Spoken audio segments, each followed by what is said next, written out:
व्यवस्था विवरण 5:32 में, इसलिए तुम अपने परमेश्वर यहोवा की आज्ञा के अनुसार करने में चौकसी करना, ना तो दाहिने मुड़ना ना बाएं। ये आपको सुनने की जरूरत है। ना तो दाएं मुड़ना ना तो बाएं।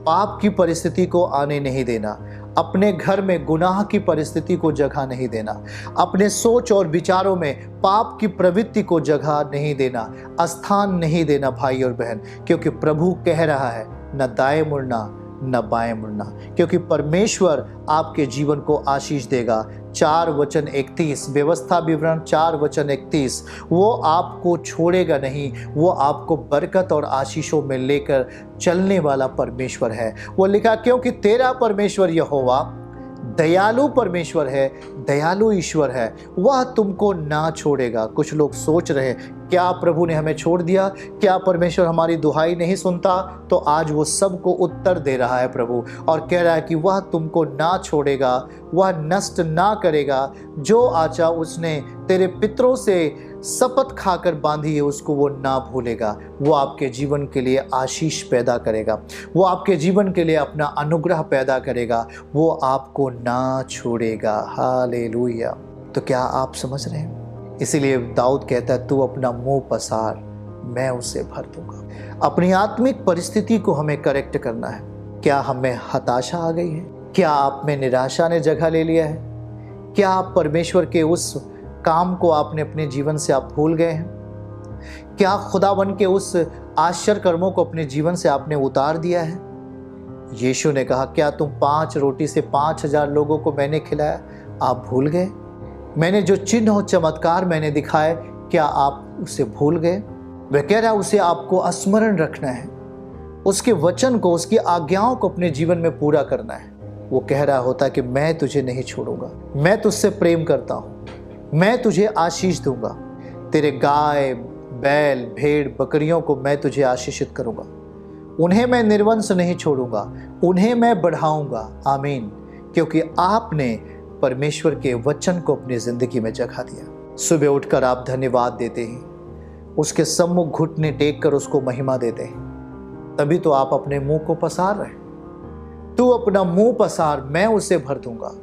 आप अपनी जुबान से, आप अपने पूरी इच्छा के साथ, पूरे मन के साथ, पूरी शक्ति के साथ हम परमेश्वर को महिमा दे रहे हैं। तू अपना मुंह पसार, यही है मुंह पसारना, और वो हमारे जीवन को भर देगा, वो आशीषों से भर देगा, वो अनुग्रह रूपी जीवन से भर देगा, वो हमें खाली नहीं छोड़ेगा। दाऊद कहता है भजन 138:3 में, जब मैंने पुकारा, जब मैंने उसकी महिमा की, तब तूने उसने मेरी सुन ली और मुझे हियाब दिया, मुझे नया बल दिया, मुझे नया जीवन दिया।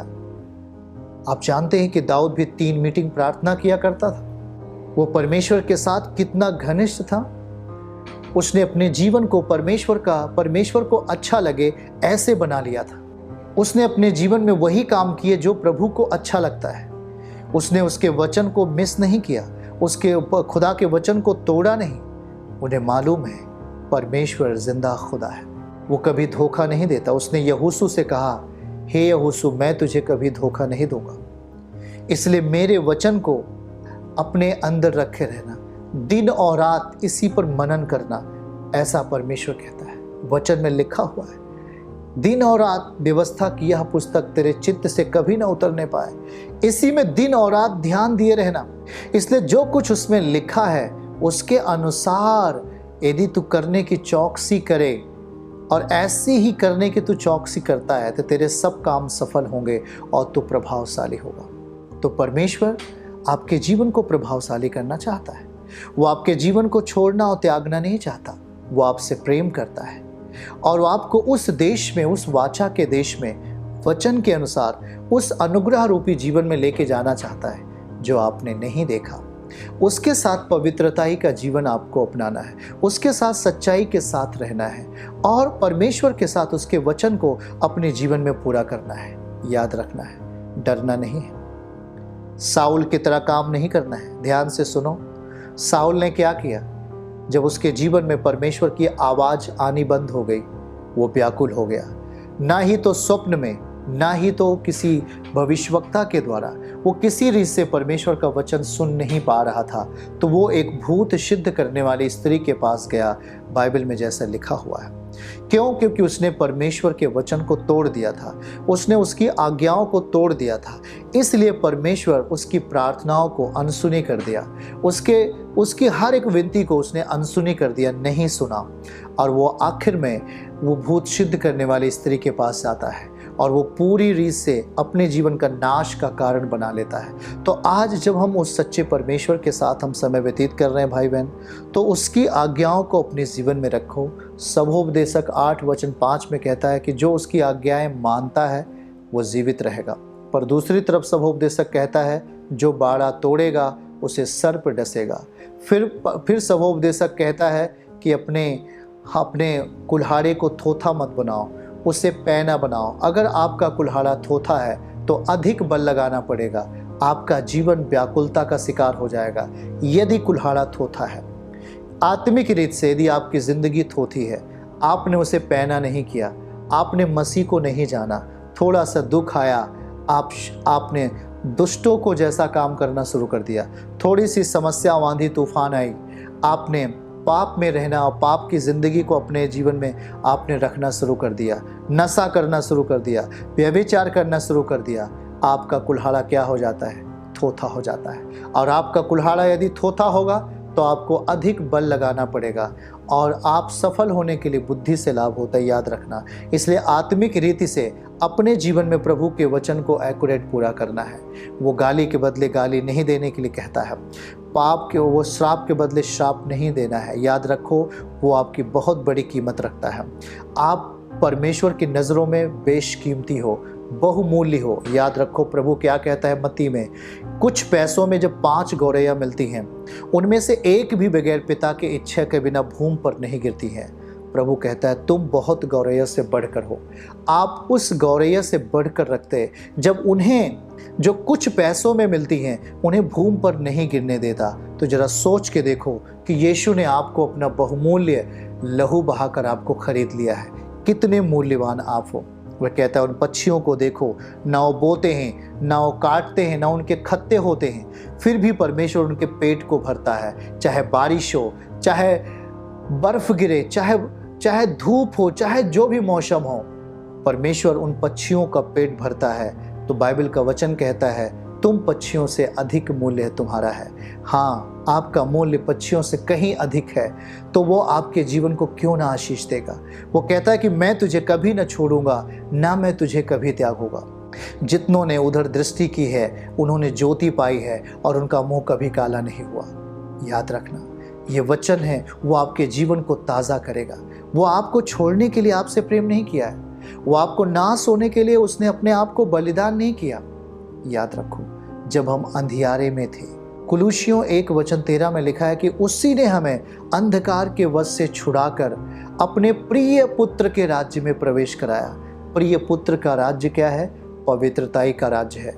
प्रिय पुत्र का राज्य क्या है? ईर्ष्या का राज्य नहीं है। प्रिय पुत्र का राज्य क्या है? धोखे का राज्य नहीं है।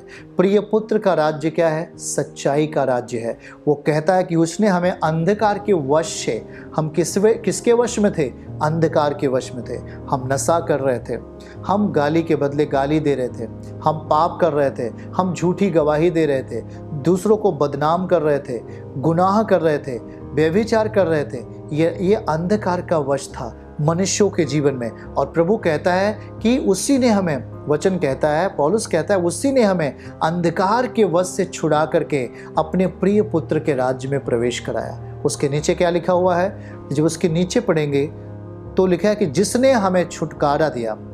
किस चीज़ से छुटकारा दिया?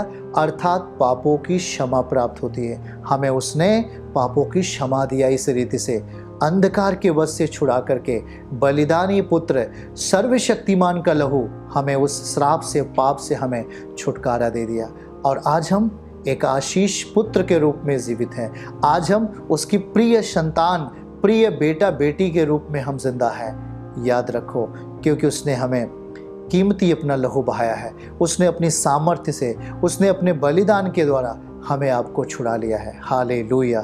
तो परमेश्वर के प्रिय संतानों, उसे अपनी ज़िंदगी में बहुमूल्य बनाओ, उसे प्रथम स्थान पे रखो। पाप की हर चीज़ों को अपने जीवन से छोड़ दो, गुनाह की हर चीज़ों को अपने जीवन से त्याग दो, अपने जीवन में पवित्रता ही को धारण करो। पाप और व्यभिचार से दूर रह करके सच्ची धार्मिकता को ग्रहण करो, पवित्रता ही को अपने जीवन में आने दो, क्योंकि वो पिता है जो हमें सारे दुखों से छुड़ा लेता है। दूसरा कुरिन्थियों अध्याय 1 वचन 3 और 4 में लिखा है कि परमेश्वर हमें सारे दुखों से छुड़ा लेगा। दूसरा कुरिन्थियों जब पढ़ेंगे अध्याय 1 वचन 3 और 4 में लिखा है कि हमारे प्रभु यीशु मसीह का परमेश्वर और पिता का धन्यवाद हो, जो दया का पिता है। किस चीज़ का पिता है वो दया का पिता है और सब प्रकार की शांति का परमेश्वर है, सब प्रकार की शांति का परमेश्वर है। और फिर चौथी आयत में लिखा है कि वो हमारे सब क्लेशों में हमें शांति देता है, और ताकि हम उस शांति के कारण जो परमेश्वर हमें देता है, आपको देता है, उन्हें भी शांति दें जो किसी रीति से कष्ट में हैं, किसी भी प्रकार के दुख में हैं, आप उन्हें शांति दे सके। तो परमेश्वर शांति आपको इसीलिए देगा ताकि आप दूसरों को शांति दें। प्रिय संतान, खुदावन का आत्मा हमारे बीच में है, उसकी महिमा, उसकी आराधना को अपने जीवन में प्रथम स्थान दीजिए। पवित्रता के साथ जीने के लिए अपने आप को तैयार करिए। याद रखो, परमेश्वर सब प्रकार की आशीष देगा। व्यवस्था विवरण 14 अध्याय का 22, 24 और 25। बीज की सारी उपज में से जो प्रतिवर्ष खेत में उपजे उसका दशमांश अवश्य ही अलग करके रखना। ये परमेश्वर की आशीष आपके लिए, हमारे लिए है। 24 में क्या लिखा है? 24 में परमेश्वर कहता है कि परंतु यदि वह स्थान जिसको तेरा परमेश्वर यहोवा अपना नाम बनाए रखने के लिए चुन लेगा, जो स्थान आपने चुन लिया है, प्रभु ने जो आपको स्थान दिया है, जो आपको सेवकाई दिया है, जो आपको कलीसिया दिया है, आपको स्थान आपने देखा है, अगर वो बहुत दूर हो तो इस कारण वहाँ की यात्रा तेरे लिए इतनी लंबी हो तो तू अपने परमेश्वर की आशीष, यहोवा की आशीष से मिली हो तो वो वस्तुएं वहाँ ना ले जा सके, तब तू क्या करना उसको? अगर आपके पास पहले के ज़माने में गाय, भैंस, भेड़, बकरियाँ होती थी, अगर आप उसे दूर होने के कारण प्रभु के महिमा में ना ले जा सके तो उसे उसको बेच करके रुपए को बांध हाथ में लिए हुए उस स्थान पर जाना जो तेरा परमेश्वर यहोवा चुन लेगा। हालेलुया। परमेश्वर का ये आशीष है जो खुदावन हमारे जीवन के लिए भी देता है जब हम इस वचन को अपने जीवन में भी पूरा करते हैं। परमेश्वर के प्रिय भाई बहनों, खुदावन आपको बरकत और आशीष देगा। और आज के वचन से 81:10 के आयत फिर से हम लोग पढ़ लेंगे। कहता है, तू अपना मुंह पसार, मैं उसे भर दूंगा। ये अद्भुत है, तेरा परमेश्वर यहोवा मैं हूँ जो तुझे मिस्र देश से निकाल लाया है। तू अपना मुंह पसार, मैं उसे भर दूंगा। तो प्रभु आपके मुख को, आपके जीवन के हर भागों को आशीषित करना चाहता है, आपकी भेड़ बकरियों को आशीषित करना चाहता है। इसलिए उसके वचन को अपने जीवन में पूरा करना।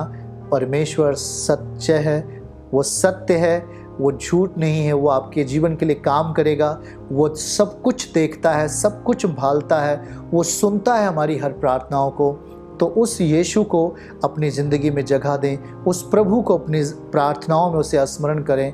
वचन के साथ, प्रार्थनाओं के साथ, कलीसिया के साथ नम्रता और दीनता के साथ बने रहें। वो आपके जीवन को सफल करेगा और आपको आशीष देगा। याद रखना, आज से आपके जानवर आशीषित होंगे, पशु आपके आशीषित होंगे और आपको धन्य के रूप में परमेश्वर आशीषित रखेगा। आपको आशीषित रूप में, एक चिन्ह के रूप में परमेश्वर आपको रखे। कहता है कि तू धन्य होगा। तो धन्य आप रहेंगे, आशीषित आप रहेंगे जब उसके वचन के अधीन होकर उसके अनुग्रह में हम चलेंगे और उसके वचन को अपनी ज़िंदगी में मिस नहीं करेंगे। तो प्रभु आपको आशीष दे। आज से उसकी अगुवाई में जीना है, उसके वचन के साथ चलना है। प्रभु आपको बहुत ऊंचा करे। चर्च की सभी प्रार्थनाओं को और परमेश्वर के दास के द्वारा टीचिंग सुनने के लिए और अपडेट्स को जानने के लिए हमारे इस चैनल को सब्सक्राइब करें और साथ में बेल आइकन को जरूर दबाएं ताकि जब भी लाइव प्रार्थना हो तो सबसे पहले आप देख सकें।